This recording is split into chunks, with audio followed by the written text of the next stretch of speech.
Bonjour à tous, j'espère que vous allez bien. Vous êtes nombreux à avoir posé des questions concernant les nouvelles restrictions sur le permis de travail ouvert pour les membres de la famille des résidents temporaires. Je vais apporter des précisions importantes et répondre à vos interrogations. Nous allons faire un flashback de rappel sur les nouvelles règles. Vous vous rappelez, depuis le 21 janvier 2025, l'accès des membres de la famille de certains résidents temporaire au permis de travail ouvert est limité. Cette mesure a été annoncée par IRCC et ça concerne uniquement les nouvelles demandes. Alors, quelle est la condition importante à savoir? Quelle est la condition importante à savoir par rapport à ces nouvelles règles?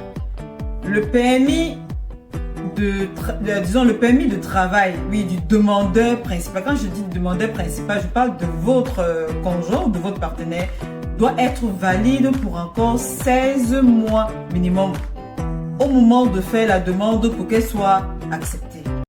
Comme partout, il y a des exceptions. Ceux dont les demandes ont été approuvées avant le 21 janvier 2025 restent valides. Les travailleurs ouverts par des accords internationaux comme l'accord Canada-États-Unis, Mexique ou l'accord économique commercial et global ne sont pas concernés par cette nouvelle règle. Quelque chose de très important que vous devez savoir.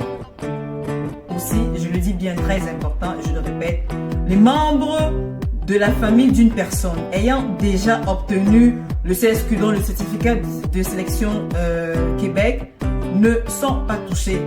Oui, ils ne sont pas touchés. Alors, que faire en cas de problème? Je veux dire, s'il y a une erreur ou une incompréhension dans votre demande, s'il y a une erreur qui a été commise dans votre dossier, la dernière fois j'ai parlé de ça, il est possible de faire une demande de réconsidération auprès des autorités. Attention, cette démarche peut prendre plusieurs semaines, voire même quelques mois en fait. Je sais qu'on connaît déjà les... Hein? D'accord. Donc, il est important d'être patient. Ok? Soyez juste patient. Donc, si vous avez reçu un refus pour un motif, je veux dire par là, si votre demande a été refusée par exemple avant le 21 janvier, pour des raisons comme des documents manquants, vous pouvez soumettre une nouvelle requête. Ça, vous avez la possibilité de soumettre une nouvelle requête. Cependant, je dis cependant, cette nouvelle demande devra respecter toutes les nouvelles règles en vigueur. Si vous ne le faites pas, ça ne va même pas passer. La question fatidique, que faire si mon permis est expiré? On est toujours dans le même domaine. Si le permis de travail ou d'études du membre principal, je dis bien de votre conjoint, de votre partenaire, est sur le point d'expirer, voici les options que vous avez. Vous pouvez soumettre une nouvelle demande. Mais la date d'échéance du permis demandé ne devra pas dépasser celle du permis principal. Est-ce qu'on est d'accord ou on se comprend? Ok, je vais prendre l'exemple bientôt là.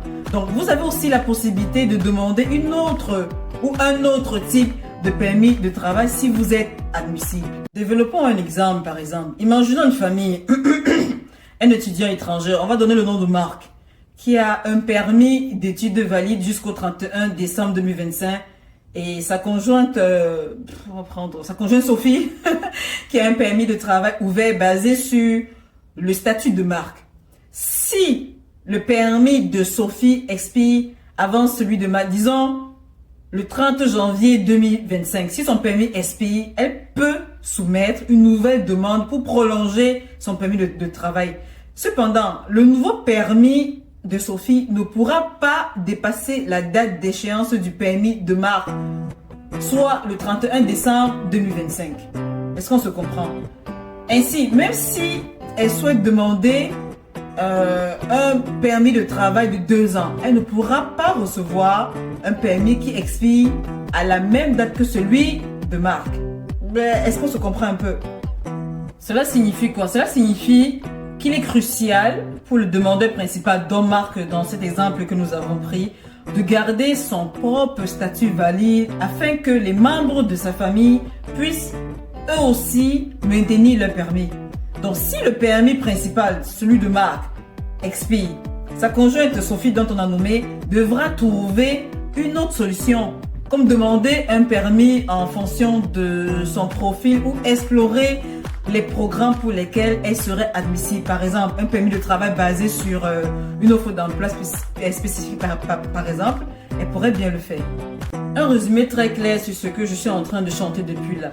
Le permis secondaire, dont celui de Sophie, ne peut pas dépasser la durée de validité du permis principal de Marc. Donc, si le permis principal expire, il faut renouveler ou prolonger ce permis en priorité. D'abord, il faut que ce soit clair là-dessus. Donc, en cas d'expiration, d'autres options doivent être explorées, comme le permis basé sur le propre profil du membre de la famille. Un conseil final pourrais-je vous donner? Gardez à l'esprit que chaque cas est unique. Si vous êtes concerné par ces changements, prenez le temps de bien comprendre vos options et de préparer vos documents.